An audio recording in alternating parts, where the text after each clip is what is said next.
Hi there, Port Naz friends and family. Hope you're having a wonderful Wednesday today. So today I get to share with you another portion of Acts that we have all been doing for the past few weeks with you. Now, where I am at today is going to be in Acts 12.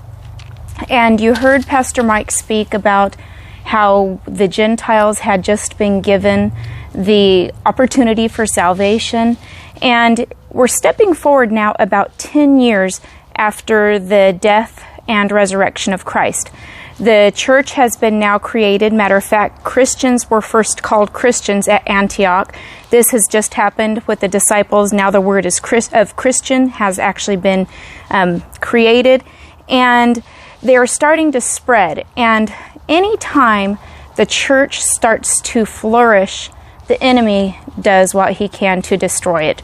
And we're dealing with this even right now with COVID and a lot of protesting and rioting. We're seeing the enemy really work hard to destroy the church. And it's affecting a lot of people. And I think we have to really remember who the enemy truly is. It's not each other. It's not our brothers and sisters. It is Satan himself.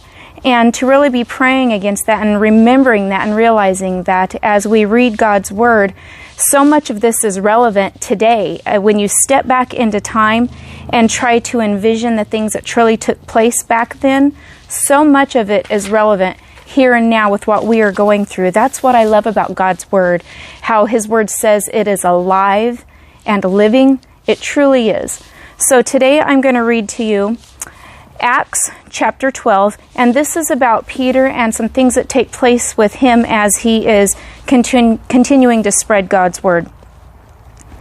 It was about this time that King Herod arrested some who belonged to the church, intending to persecute them.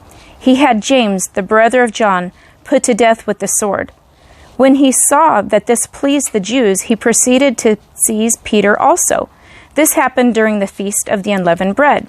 After arresting him, he put him in prison, handing him over to be guarded by 4 squads of 4 soldiers each.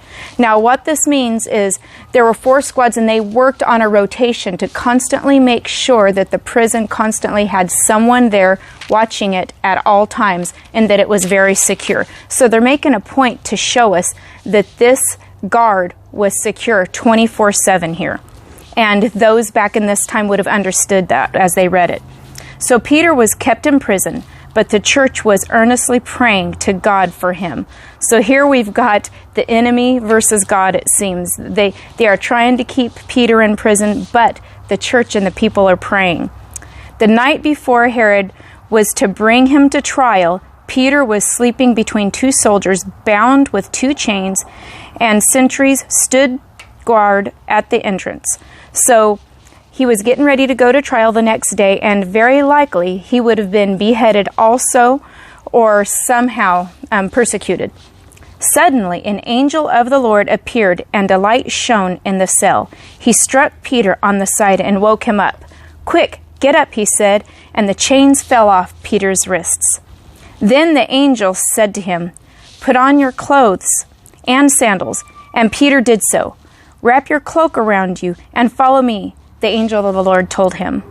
Peter followed him out of the prison, but he had no idea that what the angel was doing was really happening. He thought he was seeing a vision, because he had had those before. They passed the first and second guards and came to an iron gate leading to the city. And that's another big thing, to see that he passed the guards unseen, because they are to be on watch. And to not be on watch and have something happen while you're on watch will surely be a death sentence to yourself. It happened for them by itself that they went through it. When they had walked the length of one street, suddenly the angel left him. Then Peter came to himself and said, "Now I know without a doubt that the Lord sent his angel and rescued me from Herod's clutches and from everything the Jewish people were anticipating." When this had dawned on him, he went to the house of Mary, the mother of John, also called Mark, where many people had gathered and were praying. Peter knocked at the outer entrance, and a servant girl named Rhoda came to answer the door. When she recognized Peter's voice, she was so overjoyed she ran back without opening it and exclaimed, "Peter is at the door." I could just see it now. Being so excited, she ran without even opening the door to him. "You're out of your mind," they told her. When she kept insisting that it was so, they said, "It must be his angel." And what they're meaning, they don't mean him as in he had passed away and it was him in angel form. They mean an angel that was sent to him to guard him, because there is belief that we all have angels that are instructed and supposed to be watching over us individually. We all have our own angel, and this is what they meant by that. But Peter kept on knocking, and when they opened the door and saw him, they were astonished.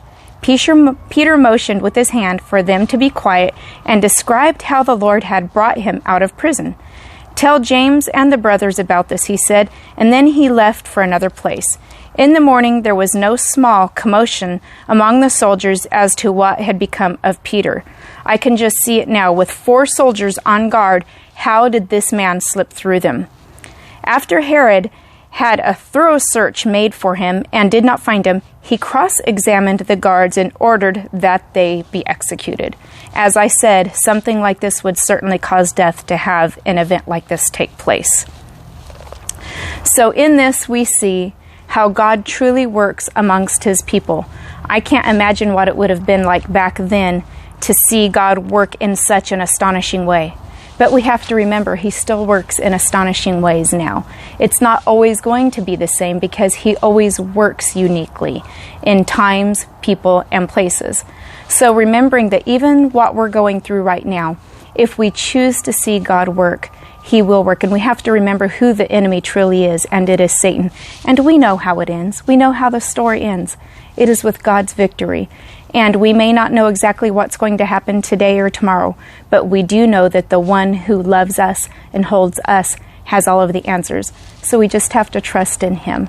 And I am trusting and praying that you have a blessed day and a blessed rest of the week. I love you, my friends and family.